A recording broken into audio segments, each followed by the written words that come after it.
What you said is very profound. What will happen to you tomorrow? Has that script been written? Well, that's a question of self-determination. Is the universe deterministic, or are we all a natural result of the first explosion of the Big Bang, or the first echo and That's genesis? the hypothesis. What's your instinct? Take a moment. Well, it's really complicated, but I think in a way it's both. Because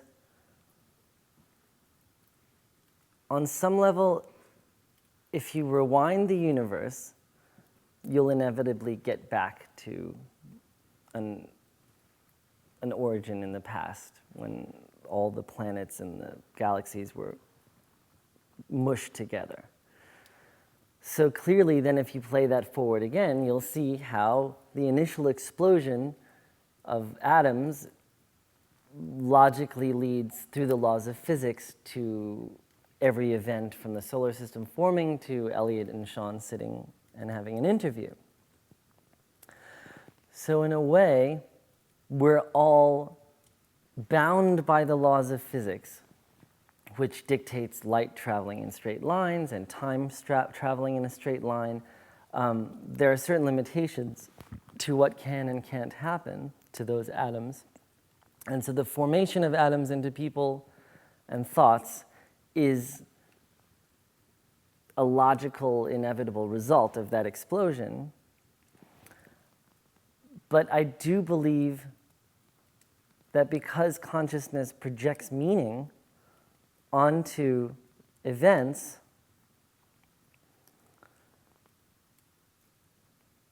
we do have a choice,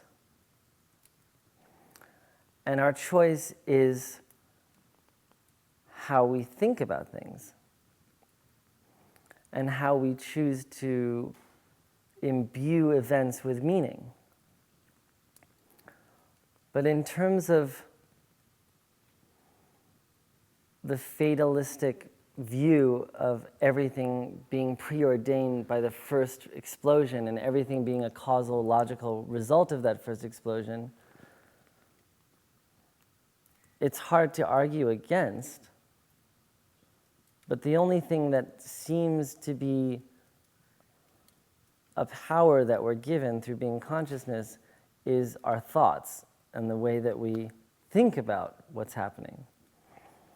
I mean, it's more complicated than that, because obviously your thoughts are what lead you to turn left at a red light or turn right at a red light and either get hit by a car or not get hit by a car. So it does feel like we have choices in the universe, in our lives. So I don't really know. It's really complicated, and I really don't know. It's hard to say. But my instinct tells me that time itself is an assumption and probably on some level an illusion. So the feeling that we have choices and that we determine our own lives is probably not as linear as we think. And I feel like the past and the present and the future are a condition of a limited way of perceiving the universe. And there's that book by Kurt Vonnegut, Slaughterhouse-Five, and they talk about these trans-Falmadorian creatures who, talk about humans as being on a train that can only see forward, while this, the land on the left and the right and the land behind you is still there, you just can't see it. But the trans-Falmadorians look at time in this way, and they see all time, the future and the past, all at once. And that concept always struck me because it feels true. It's a fact that we only perceive a limited, finite, minuscule part of the spectrum of light, and we only perceive a minuscule fraction of the spectrum of sound. And so it's obvious that our senses are really limited. Mm-hmm. So if we perceive light and sound in such a limited manner, it would seem that we probably perceive time itself in a limited manner. So I think that our understanding of the degree to which we have self-determination is limited, and I don't really understand it, to be honest. I don't. Completely fair and legitimate.